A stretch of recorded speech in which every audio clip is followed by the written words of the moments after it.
Olá, pessoal. Estão me ouvindo bem? E aí, Lari?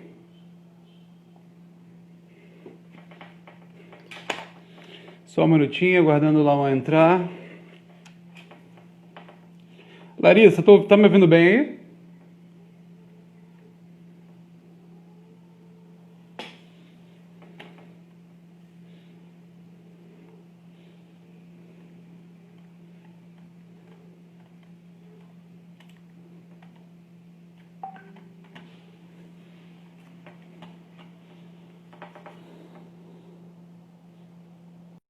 Lauan entrou. Só um minuto, pessoal. Boa noite aí, o pessoal que já está entrando. Meu amigo Lauan. Tudo bom, Mata? Como é que você tá, doutor? Tudo certo, meu amigão? Vamos lá? Vamos começar? Vamos lá, do jeito que vocês mandarem. Que isso, quem manda é você, eu já só obedeço. Meu amigão, primeiramente me apresentar, né? Meu nome é Marcelo Matos, sou diretor da Maritime Law Academy, sou advogado, especialista em direito marítimo. E estou aqui hoje com meu querido amigo, gênio, doutor Antônio Lauan Júnior, que é doutorando, mestre e bacharel pela Universidade Católica de Santos, pós-graduando pela Universidade de Tampere, na Finlândia, professor da Maritime Law Academy e de outras instituições. É uma pessoa que tem um brilhantismo peculiar e que eu tenho a honra de chamar de amigo, o privilégio de chamar de amigo. Meu irmão, obrigado às apresentações. Eu sou só mais um advogado nesse mundão aí. E vamos discutir sobre o caso que tomou aí as redes de comunicação durante estas semanas, que o Lauan de Perfeito, né? Gontijo Advogados teve o prazer de participar, representando o consulado da Ucrânia. Esse é um dos casos realmente que, infelizmente, acontecem e que marcam a carreira de todos os advogados, né? Eu lembro da época que eu era do escritório Carbone, até o doutor Carbone, ele atuava em poucos casos, assim, ele supervisionava todos e atuava presencialmente em quase todos. Aliás, desculpa, ele supervisionava todos e atuava presencialmente, só ele, em pouquíssimos. E teve um caso também que uma embarcação ficou com a tripulação completamente abandonada pela empresa, pelo armador, uma situação complicada. A gente fez até prolabore, pedimos autorização para fazer na época, porque o Dr. Carbone ele foi, inclusive, comandante, né, de embarcação, e se sensibilizou com o caso. Eu imagino que você tenha sentido essa questão humana, né, que nos toca ao lidar com um caso desse, e com certeza isso modificou muito sua forma de ver as coisas relacionadas ao trabalhador marítimo, enfim. Eu vou começar aqui vinculando, tá, a questão da nota pública. A gente tem eu acho que o dever de expor realmente os fatos, como aconteceram, tudo bem, mas de acordo com o que foi apurado também. Houve uma discussão sobre a questão dos trabalhadores e o nosso compromisso aqui como academia é debater os fatos jurídicos, tá? Eu estou com a nota pública aqui aberta, tá? Eu vou dar uma lida rápida aqui. A nota fala que 16 trabalhadores estrangeiros nacionais da Ucrânia, Croácia e Montenegro estão prestes a desembarcar do navio mercante Stracani de bandeira panamenha, depois de permanecerem muitos meses a bordo da embarcação, após uma série de problemas e contratempos sofridos pela tripulação em águas brasileiras, precisamente na Baía de São Sebastião, do litoral norte de São Paulo. Os europeus finalmente pisaram em solo e poderão voltar para suas casas, com os vários meses de salários atrasados pagos, além de passagens, translado, atendimento médico, hospedagem e alimentação devidamente custeados. Perfeito? Tem aqui uma nota do inspetor do trabalho. Segundo o relatório de inspeção assinado em São Sebastião pelo auditor fiscal do trabalho, da CIT, Cláudio Tarifa, todos os tripulantes estavam com salários atrasados, alguns sem contrapartida remuneratória há 4 meses e outros sem receber por 11 meses, havendo até aqueles que nunca receberam qualquer remuneração desde que começaram a trabalhar no navio. O tripulante não tem como deixar o seu local de trabalho. Quando é embarcado, praticamente inicia a prestação de serviço automaticamente. O regime embarcado é marcado pelo confinamento, com jornadas estipuladas em turnos de revezamento, A falta de salários afeta diretamente seus dependentes e familiares, que residem nos respectivos países de origem. Foi proposta aqui uma ação civil pública, correto? Ministério Público do Trabalho, o procurador atuante é o nosso querido doutor Augusto, que inclusive esta semana nos honrou fazendo parte do nosso quadro de professores da MLO. Eu acho que ele deve estar até assistindo. Meu amigão, o que você tem para dizer? E ele disse que sua atuação também foi decisiva para o caso, ter um bom deslinde. Meu amigo, eu queria perguntar a você o seguinte, primeiro, qual foi o contato inicial que você teve? Isso é muito importante da nossa profissão, né? Recebi o contato do consulado da Ucrânia para atender isso. Como é que a informação chegou até você? E como é que foram esses primeiros momentos? O caso começou quando o escritório foi solicitado por um pool de autoridades, capitaneadas pelo consulado da Ucrânia, acerca de 3 documentos muito relevantes. Esses 3 documentos constam do inquérito civil. E essas informações constam lá, tá? Ninguém inventa nada, até por dever de fidelidade à audiência e aos nossos próprios alunos.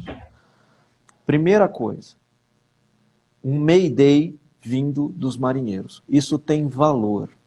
Um Mayday não é uma comunicação comum, não é um e-mail que um amigão manda para o outro. Marcelo, tudo bom? Vamos tomar uma cerveja? Não é isso. Oi, pessoal, como estão meus filhos? Não é isso. Um Mayday é um pedido de socorro. É uma circunstância especial regulamentada na legislação internacional que trata justamente da segurança da navegação. A IMO tem regulamentações acerca dessa comunicação e ela tem um valor. Segundo ponto. O relatório... Laban? Oi, tá me ouvindo? Antônio? Oi, você tá me ouvindo? Alô, me ouve? Oi, eu te ouço. Tá. Segundo ponto. O segundo documento fundamental foi justamente o relatório da Auditoria Fiscal do Trabalho, que confirmou o Mayday e que confirmou um outro relatório que foi da Marinha do Brasil, que surgiu, que foi para dentro da embarcação, junto com a Polícia Federal. E todos os relatórios falavam que... noticiando que as provisões haviam acabado há 5 dias e que a tripulação estava passando fome. O fato gerou desentendimentos, risco de motim e grande estabilidade emocional dentro do navio. No dia seguinte, o navio ficou fundeado no Porto de São Sebastião e recebeu provimentos levados pela Marinha do Brasil, que relatou a completa escassez de água e comida. Então, esse é o fundamento pelo qual nós fomos procurados. E a cônsul da Ucrânia colocou o seguinte: precisamos de assessoria jurídica em diversos campos do direito. O nome de vocês surgiu, evidentemente que nós não somos um nome mais conhecido no mercado, mas o nome de vocês surgiu como alguém que faça a intersecção das diversas áreas do direito que podem conduzir a uma solução.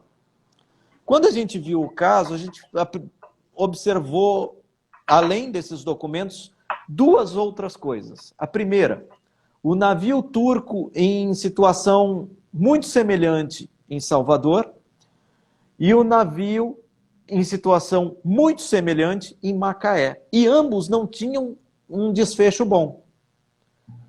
Imediatamente, junto com a minha sócia, junto com as demais autoridades envolvidas, a gente pensou, a gente tem que pensar uma solução diferente. A gente tem que pensar uma solução que viabilize o pagamento imediato e a repatriação imediata, porque essas são as obrigações da Maritime Labour Convention de 2006. Esse era o objetivo. As obrigações da Maritime Labour Convention de 2006. A gente tem que traçar uma estratégia para chegar lá.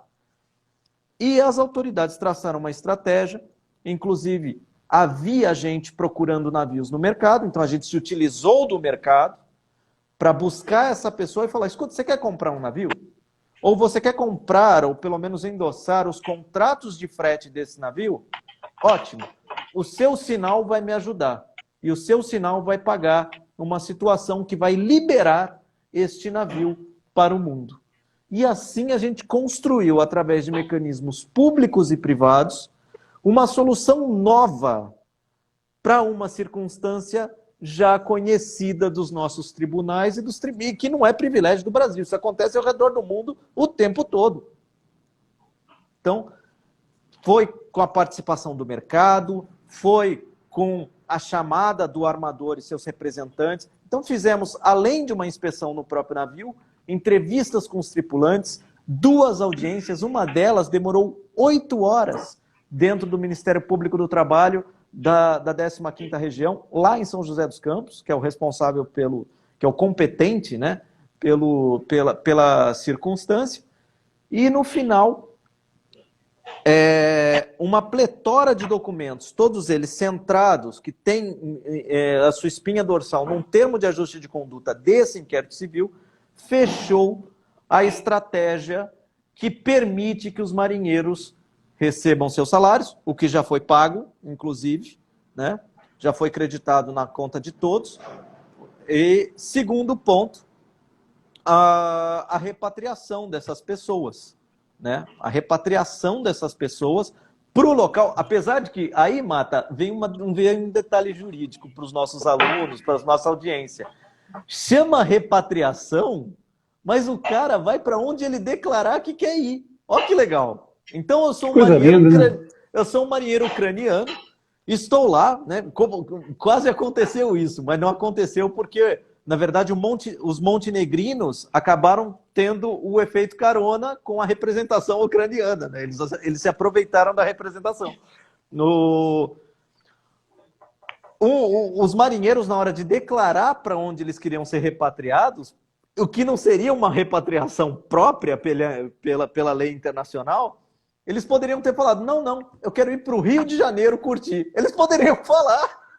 E isso estaria de acordo com a MLC 2006. Um dos montenegrinos, o que foi embora no domingo, ele falou, olha, se eu não tivesse com tanta saudade de casa, eu ia para o Rio de Janeiro ver a Anitta. Eu falei, cara, eu comecei na hora. Eu falei, cara, você é demais. No seu lugar eu faria a mesma coisa. Depois de tanto sofrimento, se eu não estivesse com tanta saudade de casa, eu tiraria férias.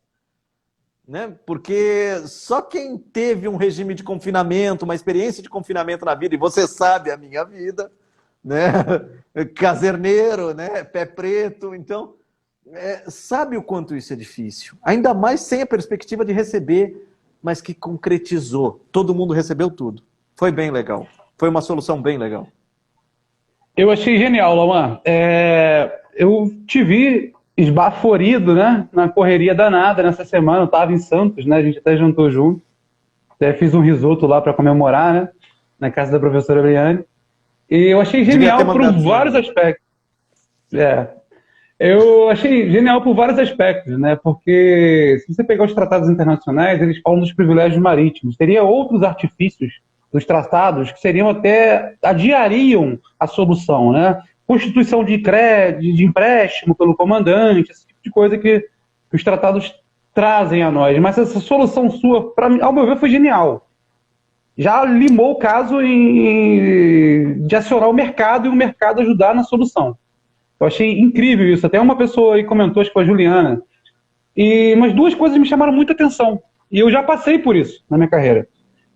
Que foi essa embarcação tentou atracar na Paraíba e na Bahia. E não conseguiu. Não. Na verdade, por conta da pandemia. Na Bahia, uma coisa muito louca, porque... Pode falar, Marcelo. Vamos lá. Não, porque é uma coisa muito louca, porque eu tive um caso do Golden Miller, por exemplo, o navio explodiu. E o capitão dos portos falou, tira esse navio daqui. Eu falei, Silêncio, não tem como tirar esse navio daqui, porque a pessoa pode morrer no mar, né? Tem que pensar na vida humana, né? Né?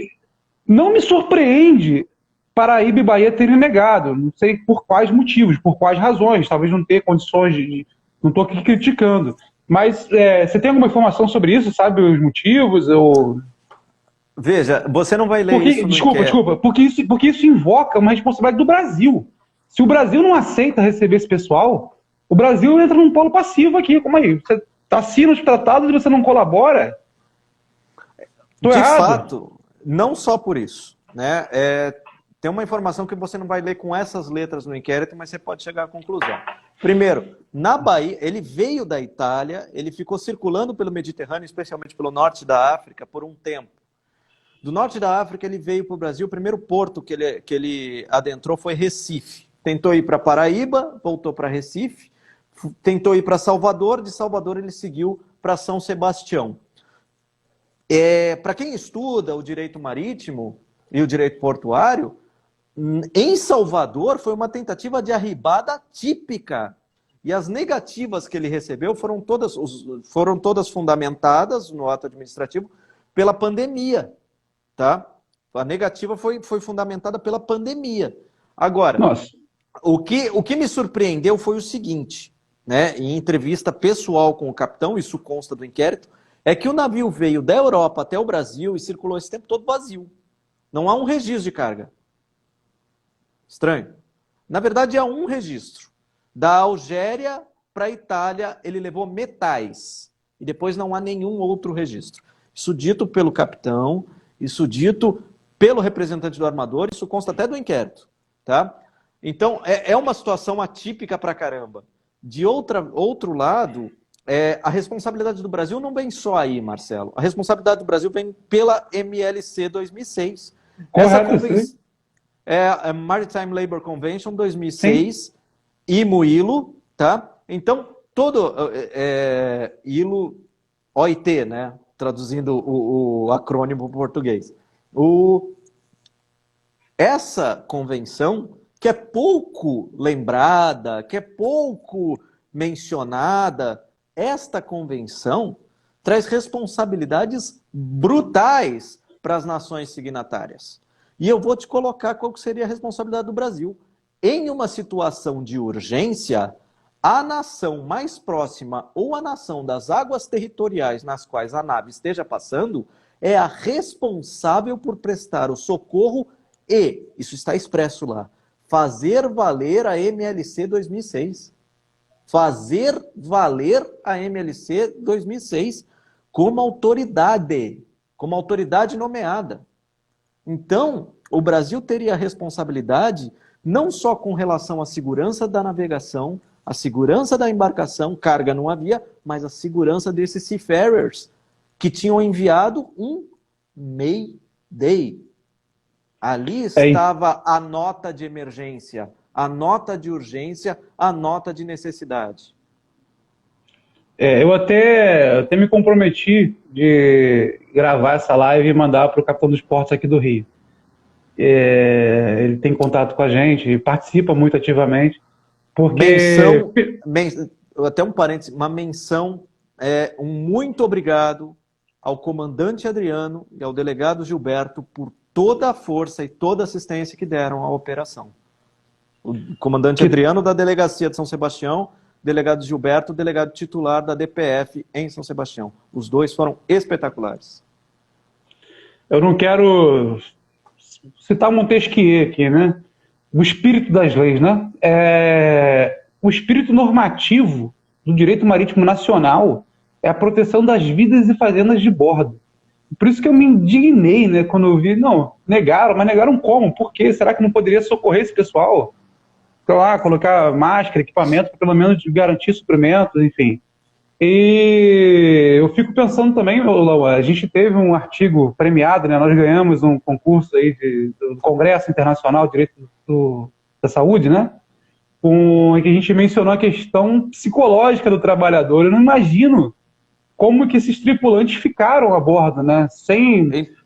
É o que eu vi, tá? Não sei, há um questionamento aí, até mencionaram, tinha comida, tinha rancho, mas algo que eu vi ali da televisão, geladeira vazia, tudo. Tinha um abacaxi e um queijo até bonito, um queijo bola bonitão, mas não vi comida. Então não estou exercendo juízo de valor, falando que eu não vi na reportagem, tá? Pode ter rancho, pode ter tido quentinha para os caras, tudo bem. Mas eu fico pensando a situação psicológica desse pessoal, entendeu? Ter 2 investidas negadas, ainda bem que chegou em Santos, né, São Sebastião, e foi atendido, né? E isso coaduna até com Montego Bay, inclusive, né? Montego Bay menciona essa colaboração entre os países, né? Exatamente. Na verdade, o consulado do Panamá também foi avisado do problema, tá? tomou as suas providências com relação a alguns aspectos documentais, conforme palavra do armador, em audiência, tá? Mas de tudo que você falou, o que a gente pode tirar são duas coisas. Três documentos oficiais falaram que faltou rancho, sim. Talvez eles não tenham chegado a passar fome, mas que eles ficaram no limite disso, eu não consigo duvidar, porque as despensas estavam absolutamente vazias, inclusive há um depoimento do cook do navio, do cozinheiro do navio, de que foi uma das pessoas que menos recebeu salários, de que as despensas estavam absolutamente vazias e eles só tinham pasta instantânea, o queijo e o abacaxi. Então, quando a gente forçou uma situação e notificou, falou, você tem que abastecer, aí sim a coisa foi. Se foi por força da nossa notificação, se foi por força do cumprimento de obrigação deles, tanto faz. Mas que ambos os fatos ocorreram. Segundo ponto, o confinamento já estava gerando problemas. Tá? A nota oficial não saiu um risco de motim à toa. Já tinha havido a bordo vias de fato, inclusive com o capitão, vias de fato Caramba. com o capitão, né? Além de vias de fato com o capitão, 3 marinheiros alegavam esponte própria estarem com problemas de saúde e problemas psicológicos, o que foi confirmado pelos outros entrevistados. Aquele rapaz não está tão bem, não. Um deles tinha um problema dentário muito grave, que no dia que nós subimos, imediatamente exigimos o atendimento, ele desceu conosco e com a Marinha para o atendimento dentário. Então, e aí esse atendimento dentário foi provido pelo agente marítimo, pago pelo armador.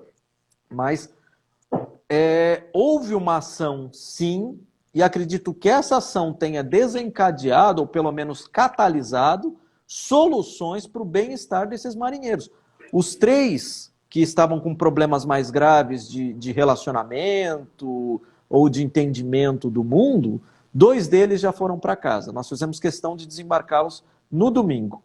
Tá? Um deles, que foi justamente o líder da movimentação dentro da embarcação, que permitiu toda essa ação do consulado da Ucrânia, que não vou mencionar o nome dele por questões de privacidade, mas ele tem um cargo relativamente alto na embarcação, ele pediu para ser o próximo, haja vista que ele também está sofrendo questões psicológicas, de saúde, que ele tem um filho que não vê faz muito tempo, qualquer semelhança é mera coincidência, né? Então, eu prefiro, nesse caso eu trabalho até de graça, mas... Então, nessas circunstâncias, ele pediu para sair primeiro, porque ele falou, não estou passando bem, não estou nas minhas faculdades mentais da melhor forma. O que me leva a outro questionamento, né? Há necessidade urgente de substituição de 100% dessa tripulação, porque eu não sei nem se eles têm condição de ensinar com perfeição a operação dessa nave. Porque o confinamento é tal, a distância da realidade é tamanha, que isso arrisca a própria operação da nave.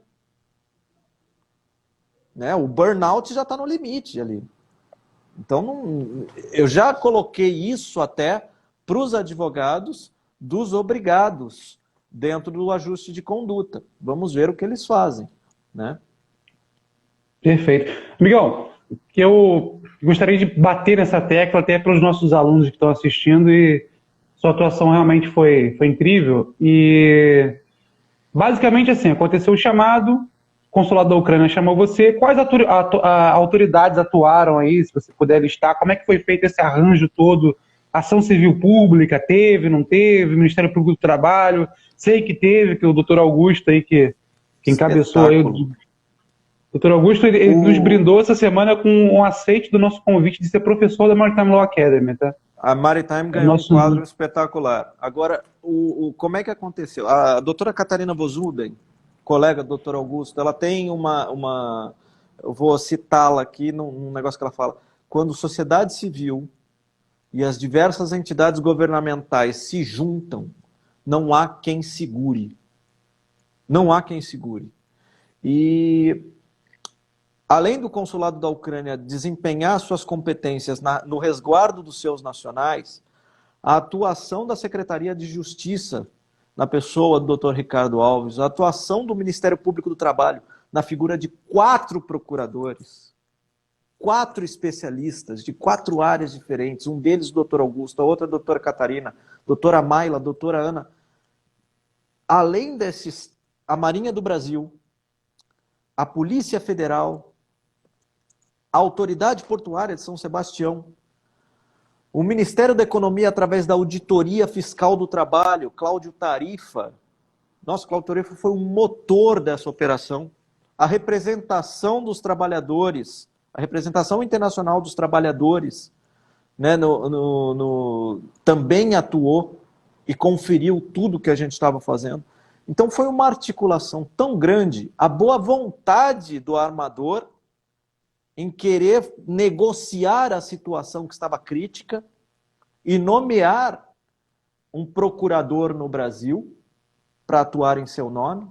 E mais do que isso, e tem que ser dado o braço a torcer e falar, a paciência e a articulação dos marinheiros em confiar nas autoridades e que a gente ia dar uma solução diferente de Salvador e de Macaé. Para quem está... Você exaltou aí a participação da Marinha. As capitanias dos portos, elas têm autonomias administrativas, tá, pessoal? Explicando isso para os nossos alunos. Cada capitania gere aquele polo, aquela jurisdição administrativa, aquela circunscrição administrativa de determinada forma. Então, o capitão dos portos de um determinado local, ele pode entender de uma forma, assim como o capitão dos portos de outro local pode entender de uma forma totalmente diversa, né? Isso é meio que discricionário. Então, só para esclarecer esse ponto, né? São Sebastião aceitou receber esse pessoal, né? E dar o tratamento correto, né? E eles também não vieram direto para o Brasil, eles circularam ali na Europa, no Mediterrâneo, alguma coisa do tipo, não foi? Vazios, então, vazios. Então, uma coisa realmente muito complicada. E para acrescentar, Luan, o que você tem para a gente aí dos próximos passos, o que aconteceu com a embarcação? Gente, os próximos passos podem ser, como foi, eu acho que foi no dia 20, foi levantado o segredo, não, foi na sexta-feira, foi levantado o segredo de justiça do inquérito, justamente pela conclusão do TAC e do desembarque dos primeiros. Então, nesses próximos dias vão desembarcar os demais membros da tripulação ucraniana. Até onde sei, os 2 montenegrinos que restaram e o capitão, que é croata, eles manifestaram uma intenção de ficar. Mas com relação aos ucranianos, eu posso dar certeza. Todos eles manifestaram para a autoridade consular em língua nativa, perante as autoridades trabalhistas do Brasil, que querem ser repatriados a partir de Kiev ou de Odessa. Tá? Cada qual mora num canto aí da Ucrânia. Então, todos eles vão descer da embarcação e ser repatriados. Então, neste passo, neste momento, quem gosta da matéria internacional pura, quando converge várias áreas do direito num fenômeno só, e a repatriação é um desses fenômenos, é legal de acompanhar. Basta que acompanhe o inquérito. Aí tem o Augusto para ajudar, tem o Antônio para ajudar, tem a Maria Cristina para ajudar, que são momentos bastante únicos, no qual você se convence que ser advogado, ser promotor, ser uma pessoa dedicada a colocar o seu ofício à sociedade, evidentemente que isso não precisa ser de graça, né? Vale a pena. Vale muito a pena. Quem sabe esse montenegrino não volta um dia para o Brasil e fala, vou voltar para lá porque lá eu tenho certeza que sou protegido e posso ver a Anitta em paz. Então, isso vai ser maravilhoso. É o que o Augusto falou. Essa engenharia que a gente montou aqui é um fato inédito no Brasil. O que o advogado, o profissional do direito precisa entender não é só uma norma que incide sobre um fato. É o direito todo, a teoria unitária do direito que incide sobre o fato. E que vários caminhos para a mesma solução, do mesmo objetivo, podem ser tomados. É só querer, é só articular, é só ser criativo. Foi genial, amigão. Você sabe por que eles optaram pelo Brasil? Eu tenho essa curiosidade. Ou foi o Mayday aceito? O que que houve? Eu sei que Eles o já Mayday foi para uma espécie de sindicato dos marítimos internacional, né? Acho que é o ITF, foi não é isso? o ITF, E, exatamente. e o Brasil aceitou? Como é que foi isso? Sabe Ele estava dizer? em águas brasileiras. Na medida que o ITF, na medida que ele está em águas brasileiras, ou seja, 12 milhas, Montego Bay 82, né? Vamos lá. Então, Montego Bay 82 determina que o mar territorial das nações que ratificam a Montego Bay 82 é de 12 milhas. Por exemplo, os Estados Unidos é de 3 milhas, não ratificou. Mas o Brasil ratificou 12 milhas. 12 milhas, ótimo. Entrou nessa faixa de 12 milhas, enviou o Mayday. Enviou o Mayday, diz a MLC, aí já mudamos o diploma legal. Diz a MLC 2006 que o país signatário que receber esse Mayday no seu mar territorial tem a obrigação de atender esse Mayday. E aí, a representação trabalhista, não vou chamar de sindical, mas poderia, lato sensu, chamar de sindical internacional dos trabalhadores maritimistas e matérias de transporte, já bateu no ouvido da Marinha, da fiscalização do trabalho, de todas as autoridades responsáveis pelo nosso mar territorial e responsáveis pela temática trabalhista na nossa legislação, que alguma coisa estava acontecendo no MV Zracani, né? Maritime Vessel Zracani. Para quem não sabe, Zracani é uma ilha na costa do Mediterrâneo Oriental, né? Até muito bonita, até muito paradisíaca, mas infelizmente que batizou o navio errado. Então, Lauan? pois não? Respondi a tua Não, eu tô vendo. pergunta? Respondeu, mas a questão é, o que que levou esse comandante a optar? Não, vou em rumo ao Brasil e quem sabe lá me atendam, né? A questão foi. Não, É, segundo o que consta, ele seria usado mesmo aqui no Brasil para outros seria. fretes. Seria usado aqui no Brasil Entendi. para outros fretes. Por isso que ele veio. O que eu não entendo até hoje é porque veio vazio, porque bunker custa caro. Mas Muito. então, foi o único ponto que eu ressaltei. Mas ele já teria como destino o Brasil. Tá? E quando entrou aqui, o Mayday foi disparado. Não sei Eu por me qual empolguei motivo tanto para falar que eu não respondi. meu scroll travou aqui, mas agora estou vendo o doutor Augusto fez sua participação aqui. Doutor Augusto, a gente só tem a agradecer pela participação do senhor aqui nessa live e nessa atuação também nesse caso, pela sua sensibilidade, seu lado humano também, que é muito forte. O senhor é um colega aí do meu grande amigo Pedro Calmon, que fala muito bem do senhor. Obrigado aí pela participação. A Laura, a participação pergunta que do eu te faço. Augusto nas duas audiências foi incrível. Incrível, incrível. O Augusto, ele realmente é um cara diferenciado e ele ajudou todas as entidades a trabalharem aquele TAC, inclusive, evidentemente, a própria entidade que ele representa. Agora, vamos lá, Laura. Vou fazer uma pergunta complexa aqui, porque tem nossos alunos assistindo, e você sabe que eu trabalho necessariamente não só com acidente de embarcação, mas eu também registro embarcação, esse tipo de coisa. Vamos lá, aconteceu esse problema todo. A empresa tinha dívida, é isso? A situação é essa? Tinham débitos internacionais, tinha créditos marítimos a receber, a pagar? A pagar. A pagar e... Pode continuar. Em um Não, determinado momento... só esquematizar a pergunta. A gente vai chegar no mesmo Manda ponto ver, que a gente tem uma desculpa. sinergia boa. Então, ela tinha débitos, né, que geraram créditos marítimos para outras pessoas. Ela ficou no estado, a empresa ficou numa falência, foi isso que aconteceu, não tinha como suprir a embarcação, enfim. O ponto que eu quero chegar é o seguinte: em que momento essa embarcação ela sai da esfera de um owner, de um proprietário internacional, de um armador internacional, embarcação essa que saúda uma bandeira de um outro país que não o Brasil, e ela fica livre e desimpedida de ser armada e ter a propriedade por um ente brasileiro, uma empresa brasileira, para exploração comercial em troca do pagamento dos créditos. Essa mecânica foi maravilhosa. Quero que você fale um pouco sobre ela, porque me chamou a atenção. Eu achei incrível e muito rápido que aconteceu dessa forma. Vamos de A a Z, tá? Existiriam várias formas disso acontecer. Uma das formas é transferir a garantia do navio, a outra forma é transferir a posse do navio, outra forma é transferir os contratos de frete desse navio. né? Então, quando teve um momento emblemático na primeira audiência no Ministério Público do Trabalho, em que eu e a doutora Mayla ligamos através do celular à época, agente que trabalhava com o armador, ligamos para o representante legal do armador e, neste momento, ele nos atendeu. E aí nós nos identificamos. Falamos, o que aconteceu? Por que o senhor não paga? Ele falou, porque eu não tenho dinheiro. E atualmente eu estou na Bélgica renegociando esse dinheiro. Eu falei, o senhor tem duas opções.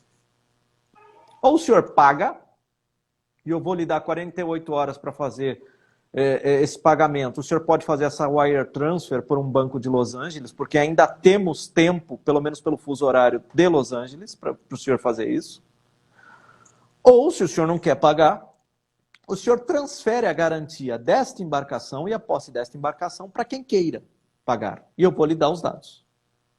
Isso aconteceu na presença de todas as autoridades, no meio da audiência, inclusive do Dr. Augusto. E o cidadão falou assim, eu vou transferir a embarcação ou fazer algo análogo. E assim ele fez. Ele constituiu um procurador da armadora no Brasil, diretamente da armadora no Brasil, com esses poderes, inclusive de dar o navio em garantia, através de documentos brasileiros, para que sejam enviados para o Panamá e essa garantia conste do registro da embarcação. Ele constituiu também esse procurador para negociar os contratos de frete, e assim foi. Quando trouxemos, intitulados pelo consulado da Ucrânia, de um interessado, este interessado comprou os contratos de frete e falou, mas se você não cumpriu o frete, eu quero o navio na minha posse. E assim foi. E assim está. É estranho pensar como é que um termo de ajustamento de conduta tem uma transferência de posse. O advogado virou e falou, eu quero que conste do título do termo que nós declaramos que houve uma transferência da posse da embarcação com esta negociação. É uma declaração da parte e constou, é contrato, é prova de contrato. Pode ser levado, pode ser levado justamente até o Panamá para registro. Então foi, lógico, tem uma tonelada de detalhes que só quem lê o inquérito ou evidentemente vem aqui, conversa com a gente e tal, vai ter a dimensão para que essa coisa realmente funcione. Mas o fundamento foi esse. E aí aconteceu. E aí todo o procedimento aconteceu, as coisas começaram a acontecer, as pessoas foram todas pagas, o rancho subia na embarcação, já tinha subido antes, continuou a subir, a autoridade marítima começou a fiscalizar de maneira mais ostensiva o Sracane, e aí deu tudo certo. Poxa, que legal, cara. Então ainda falta a questão da propriedade, né? Parece que tem a posse que ele foi transferida. Ele tem os contratos. Exato. Genial, genial.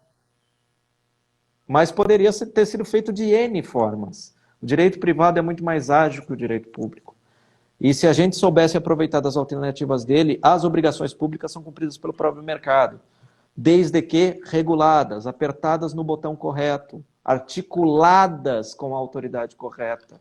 E nesse aspecto, as autoridades subnacionais, Ministério Público, outras entidades que não o intitulado Poder de Polícia foram espetaculares. A gente realmente aplicou a mais moderna teoria do direito internacional público hoje em voga. Não se tem problema que a nação é grande demais para resolver. E existem alternativas dos subnacionais agirem de forma a livrar a nação da sua responsabilidade e cumpri-la. E foi maravilhoso. E aí foi maravilhoso. Esse mecanismo que vocês criaram, né? Vocês todos aí, autoridades, você inclusive. No plural, todos. No plural, todos. É muito legal porque ele sai da esfera do soft law, do hard law, né? Ele está acima, é a supremacia dos direitos humanos. E o que a gente faz aqui para salvar esse pessoal e colocar isso aqui em prática, tá? Eu até vi aqui a participação de advogados aqui que se descreveram como ser advogados do armador, até mandaram e-mail para a gente. falando de alguns pontos da live. Às vezes, eu só queria postar um ponto. Empresa falir é a coisa mais. É um evento do direito empresarial. Falência não é vergonha, tá? É normal uma empresa falir. E, infelizmente, no direito marítimo, às vezes a empresa acontece de falir com uma embarcação na água. É normal isso acontecer, infelizmente, né? E esse mecanismo que foi implementado, eu achei sensacional, por isso até a gente quis trazer você para a live, porque realmente foi muito rápido, né? Foi muito interessante. Foi, né? Foi e está sendo, né, Luan? E o barco agora parece que vai... Oi, fala. Vai navegar, ele vai para a Espanha com soja, pelo menos foi o que declarou o representante legal da OWL, né? Mas o que eu achei genial, eu sou um cara meio emotivo, né? Você sabe disso. Até o Pedro Calmon chegou aí, meu amigão. Pedro, a live vai ficar gravada, respondendo o pessoal aí também, tá? A gente tá gravando a live, meu irmão tá gravando aí. Marcos, dá um oi aí. E o que acontece? Uma coisa que me sensibilizou muito, eu achei muito, muito legal. A empresa que assumiu, que quitou os débitos, né? Ela fez isso sem ter inspecionado a embarcação. Ela não sabia as dimensões da embarcação, ela falou, não, eu estou sabendo disso, eu vou fazer a minha parte, como eu vou fazer uma questão social aqui, eu vou fazer a minha parte, eu tenho capital, eu vou resolver essa situação. Eu achei genial, gostaria de ressaltar também o papel dessa empresa, não sei qual empresa é, não estou aqui para fazer propaganda também, mas o lado humano da gente, né? Eu acho que o advogado tem que pensar que atrás do papel, atrás do processo, existem corações, existem pessoas, existem sentimentos, né? E isso é interessantíssimo, né? A empresa comprar sem ter inspecionado a embarcação pelo simples desejo de sanar essa situação. Ela compraria, eu acho, uma embarcação, uma fretaria, enfim. Em verdade, foi a fome com a vontade de comer, né? Os representantes dessa empresa confiaram nas inspeções públicas, né? E foram inúmeras. Os relatórios públicos nesse inquérito são os mais precisos possíveis, porque se não forem, só se for uma pessoa que tem problema sensorial, porque elas foram mais de uma vez dentro da embarcação. Só o advogado da Ucrânia foi uma vez dentro, uma vez próximo, conversou com todo mundo. Então, né, o advogado da Ucrânia, que está com problemas de calvície e tal, e tem um cavanhaque que já está ficando branco, foi lá verificar. Esse cara sou eu, pô? Praticamente, Marta. Eu gostaria. Eu, sinceramente, gostaria de trabalhar também contigo. Mas o que acontece? Esse cara procurava um navio. E esse navio se adequava ao que ele intencionava. Dentro das inspeções, dentro do que foi balizado, ele falou, olha, eu admito. E se juntou a vontade, se o nosso trabalho foi juntar a vontade comercial com a vontade social, cumprimos a missão. A gente, como advogado, tem que repensar a profissão. A gente não veio ao mundo para dizer que não. A gente veio ao mundo para dizer como. Como as coisas operam dentro da lei, da ordem, e sem causar e aí eu lembro muito do conceito da common law da nuisance. Sem causar ao outro um incômodo indevido e impróprio. Sabe? Não é nem ilegal, é indevido e impróprio. E aí trabalha-se justamente um ambiente jurídico, um ambiente de desenvolvimento de negócio saudável. Então, eu não estou para questionar o que é o que não é dentro da empresa que assumiu o débito e dentro da empresa que fez o débito com relação aos funcionários, aos homens do mar ucranianos. Mas, na medida em que elas se comprometem no TAC a pagar e pagam, na medida que ela se compromete a transportar e transporta, eu espero que nós tenhamos achado aqui no Brasil uma forma mais adequada do que simplesmente arrestar, chamar o PNI, chamar o seguro, de 11 salários só recebe 4, a embarcação fica lá parada apodrecendo, vai ser vendida como sucata, etc, etc, etc. E que vai demorar 500 anos até alguém ser saudado em seus direitos. Então, eu espero que a gente tenha achado um caminho. Esse não é o único caminho. Já verificamos isso. É fácil de ver. Então, Lauan?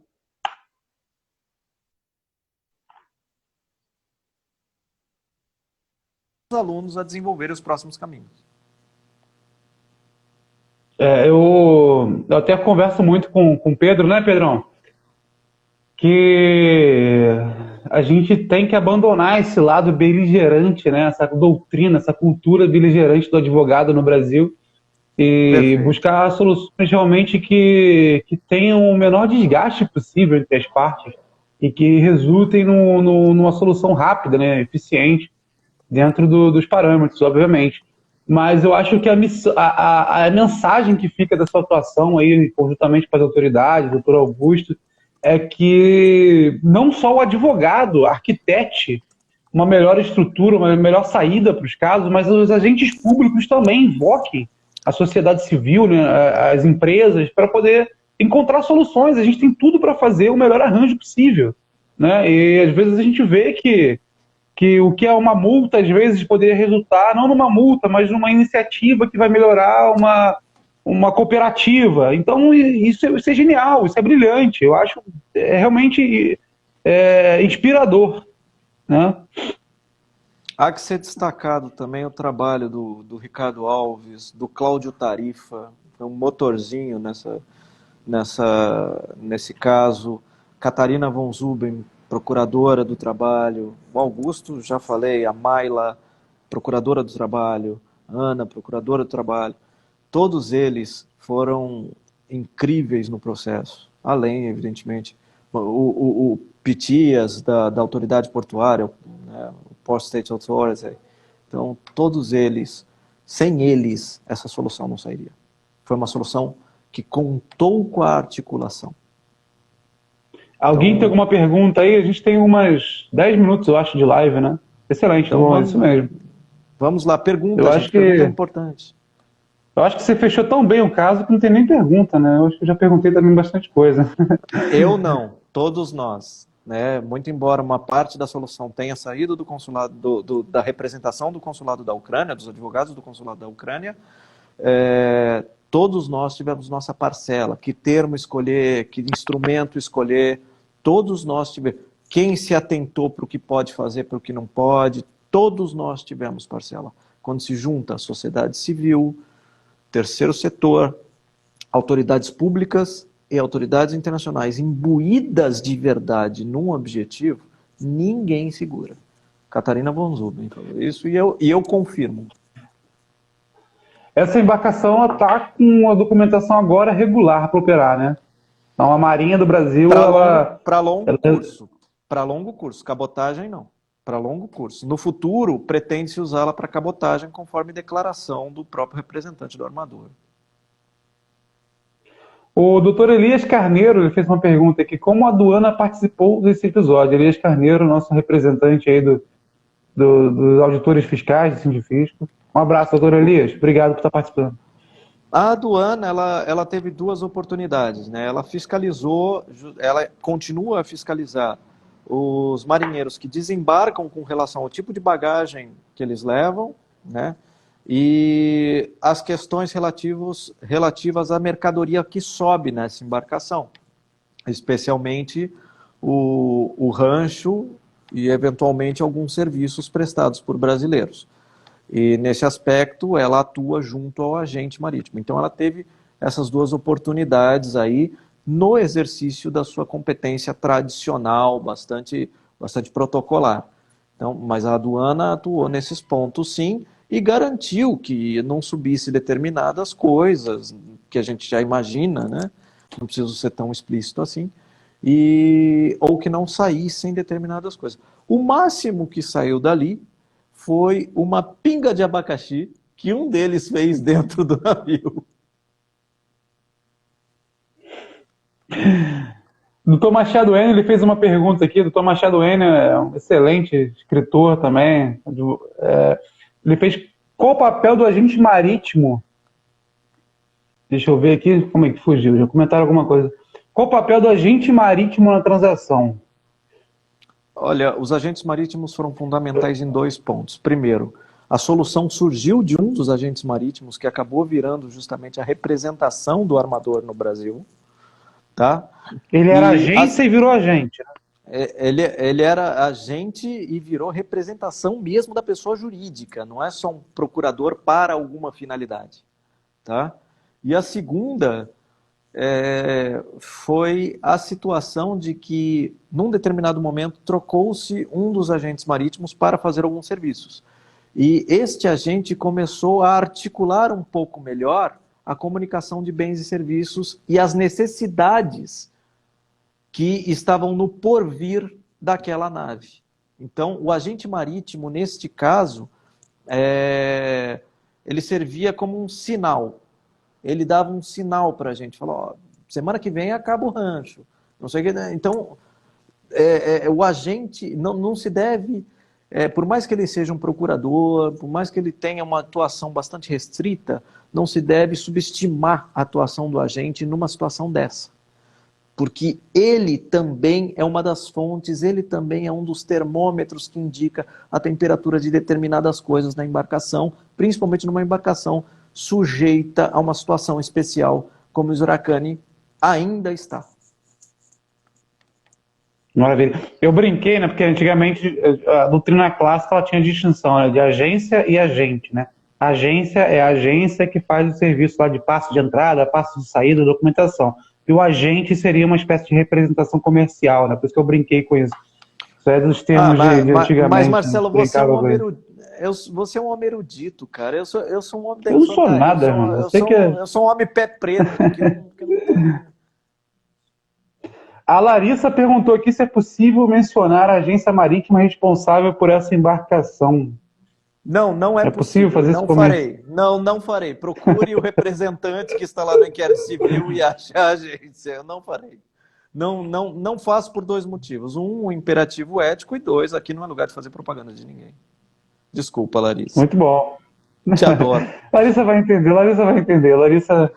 Você sabe que eu sou um cara meio burrinho, meio brutão, então eu não tenho condição de passar essa barreira.